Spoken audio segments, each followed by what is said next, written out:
અમરેલી ભાજપમાં ભડકો, કટાક્ષ ભર્યા શબ્દોમાં પત્ર લખી સુતરિયાએ કાછડિયાને આપ્યો જવાબ. મારા માર્ગદર્શક તરીકે જેટલી વાર અભિનંદન આપ્યા તેટલી વાર મેં તેમને કહ્યું થેન્ક યુ.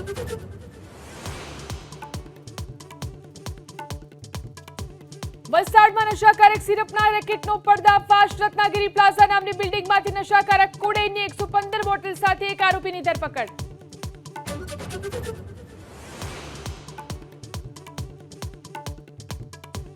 ગોધરામાં નીટ કૌભાંડમાં વધુ 2 આરોપી ઝડપાયા. ફરાર આરોપી તુષાર ભટ્ટ અને 7 લાખ આપનાર આરિફ પોરાની અટકાયત.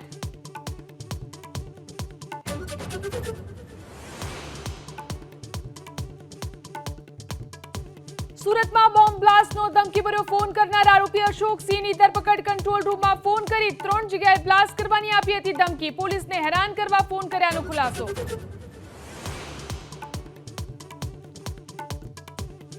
દરવાજાના સમારકામને પગલે મોરબીના મચ્છુ બે ડેમમાંથી છોડાયું પાણી. 2 તાલુકાના 34 ગામને એલર્ટ. કાંઠા વિસ્તારમાં ન જવાની સૂચના.